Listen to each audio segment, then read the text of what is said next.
আসসালামু আলাইকুম। আমার চ্যানেলে আসার জন্য স্বাগতম। আমি আজকে টোটোর ব্যাটারি কিভাবে লাগানো হয় আমি আজকে পুরোটাই আপনাদেরকে দেখাবো। দুটো ব্যাটারি আমি এখান থেকে খুলে নিলাম। খুলে নেওয়ার পরে আমি এই মুহূর্তে ব্যাটারি দুটো নামাচ্ছি। নামার পরে আমি সেই নতুন ব্যাটারি দুটোকে আফের ভরবো। 2 পিস ব্যাটারি নামা হয়ে গেলে আমি 2 পিস আফের ওখানে ভরে দেবো ওই বাক্সতে।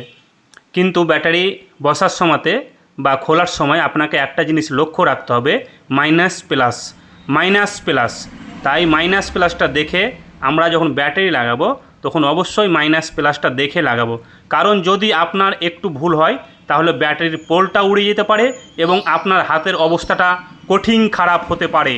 তাই কঠিন খারাপের হাত থেকে বাঁচার জন্যে আপনাকে লক্ষ্য রাখতে হবে মাইনাস প্লাস। আমি বারো বলি, মাইনাস প্লাসটা লক্ষ্য রাখতে হবে। আমি এই মুহূর্তে উপরে উঠে পড়লাম। কানেকশন শুরু হয়ে গেছে, দুটা কানেকশন অলরেডি হয়ে গেছে।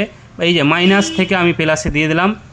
প্লাস থেকে অ্যাপের মেন লাইন মাইনাস দিয়ে বাড়িয়ে যাবে সামনের ব্যাটারির কাছে।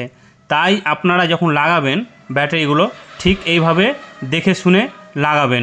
প্রত্যেকটা ব্যাটারির মাইনাস প্লাসে কানেকশন হবে, কিন্তু উল্টাপাল্টা কানেকশন হলে ব্যাটারিতে লাইন দিবে না।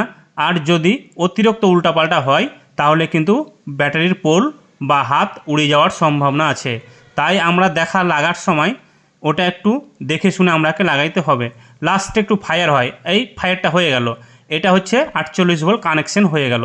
তাই 48 ভোল্ট যখন কানেকশন হয়ে যাবে তখন আর কিন্তু আপনার হাতের বা কিছুর ভয় নাই। কারণ আপনি হাত দিয়ে লাগাইতে পারবেন, আপনার ব্যাটারি আপনি হাত দিয়ে লাগাইতে পারবেন। হাত দিয়ে লাগার পরে আপনি দুটো রেঞ্চ নেবেন, দুটো রেঞ্চ নিয়ে ভালো করে ব্যাটারির পোলগুলোকে টাইট করবেন। কারণ ব্যাটারির পোল যদি লুজ থাকে ফায়ার মেরে ব্যাটারি পোলটা গলে যাবে। ধন্যবাদ সকল।